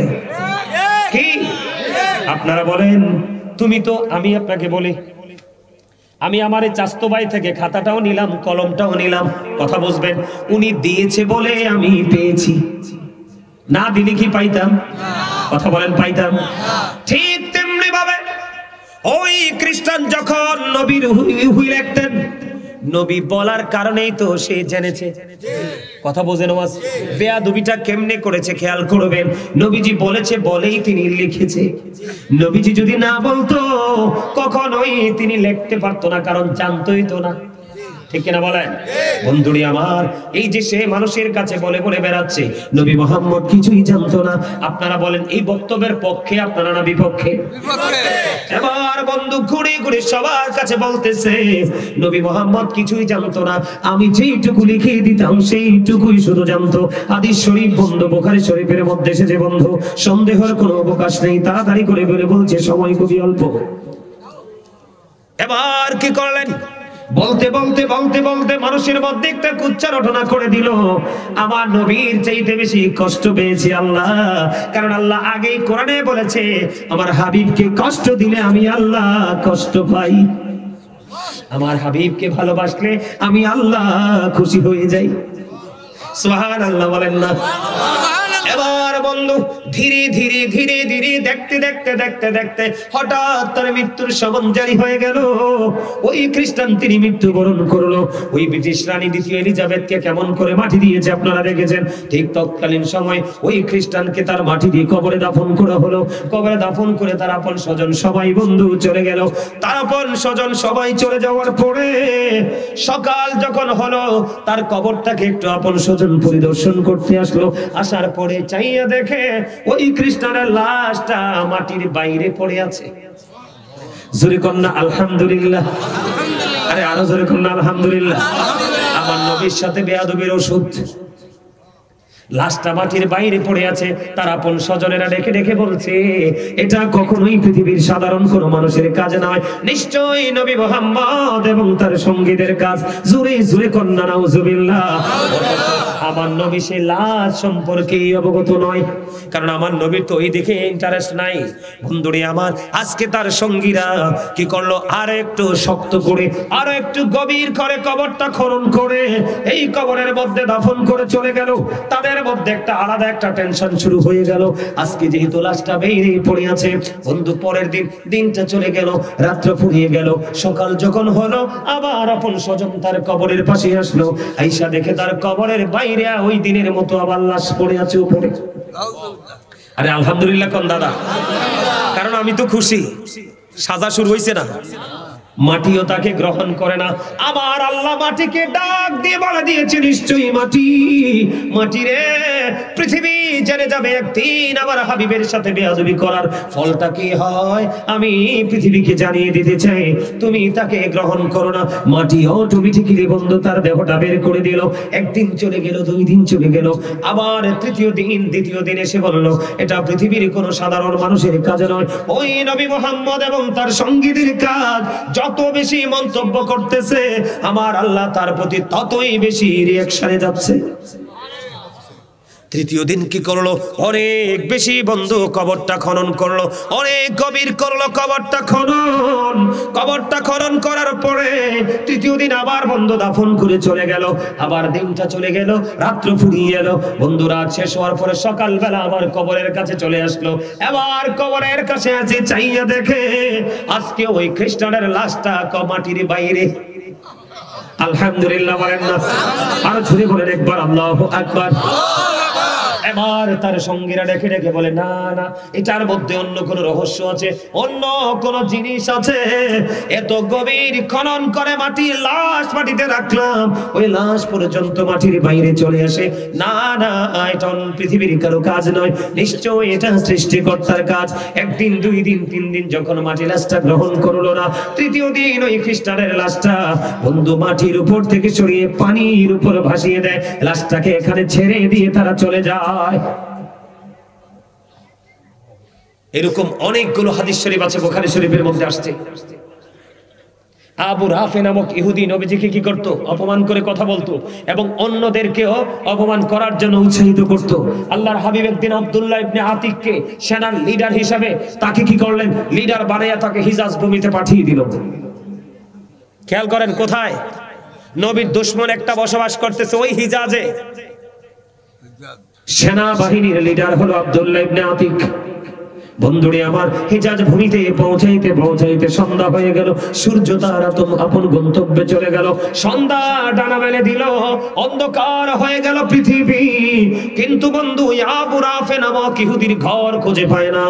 এবার খুঁজতে খুঁজতে খুঁজতে খুঁজতে বন্ধু আবু রাফে নামক ইহুদির বাড়ি পাইলেন। ওনার সঙ্গীদেরকে বললেন, তোমরা এখানে অবস্থান করো। দরজার মধ্যে বন্ধু টোকা দিলেন, যাইয়া দেখলেন মানুষের মাঝে শুয়ে আছেন। তার মানে নিজের আপন সন্তানদেরকে নিয়ে আবু রাফে নামক ইহুদি শুয়ে আছেন। হাদিস শরীফের মধ্যে এসেছে, ওই আব্দুল্লাহ ইবনে আতিক একটা ডাক দিলেন। আবু রাফে নামে যখন ডাকটা দিলেন, ডাকটা দিতে দেরি, এবার আবু রাফে বলতেছে, কে রে আমাকে ডাক দিল? আব্দুল্লাহ ইবনে আতিকের উদ্দেশ্য হলো, ডাক দিলে যদি সাড়া দেয়, যিনি সাড়া দিবে তিনি তো নবীর দুশমন, তিনি সঙ্গে সঙ্গে তরবারি দিয়ে ওই আবু রাফে নামক ইহুদিকে হত্যা করে ফেললেন। ওখান থেকে হিজাজ থেকে চলে আসলেন, এসে আল্লাহর হাবিবের কাছে বন্ধু মেসেজটা জানিয়ে দিলেন। জোরে জোরে কন্যা সুবহানাল্লাহ। হযরত ওমরের জীবনেতে অনেক ঘটনা আছে, এর মধ্যে একটা ঘটনা বন্ধু, একজন মুনাফিক মার্কা মুসলমান আরেকজন বেঈমানের ফয়সালা দিল আমার নবী, কিন্তু মুসলমান মেনে নিতে পারে না, কারণ রায়টা বেদিনের পক্ষে, বেঈমানের পক্ষে চলে গেছে। কয় আমি এই বিচার মানি না। আরেকজন বিচারক আছে হযরত ওমর, ওমরের কাছে আমি যাব বিচারের জন্য। এবার যখন ওই দুইজন মিলে ওমরের কাছে আসলো, ওই ইহুদি বেঈমান ডাক দিয়ে বলে, ওমর, তোমাদের নবী ফয়সালা দেওয়ার পরেও আর কারো কি ফয়সালা দেওয়ার কোন ইখতিয়ার আছে? ওমর ডাক দিয়ে বলে, আমার নবীকে ফয়সালা দিয়েছে। কয় হ্যাঁ। এবার ওমর বলল, দাঁড়াও দাঁড়াও। উনি ওনার ঘরের মধ্যে গেলেন, তলোয়ার হাতে নিয়ে আসলেন। আসার পরে বন্ধু সঙ্গে সঙ্গে মুসলমানের কল্লাটা দেহ থেকে আলাদা করে দিল। ওই ওমর ডেকে ডেকে বলে, তোমার এই পৃথিবীতে বেঁচে থাকার কোনো অধিকার নেই, তুমি আমার নবীর সাথে বেয়াদবি করেছো, আমার আল্লাহর প্রিয় হাবিব মদিনার কামলিওয়ালার সাথে তুমি বেয়াদবি করেছো, তোমার এই পৃথিবীর বুকে বেঁচে থাকার কোনো অধিকার নাই।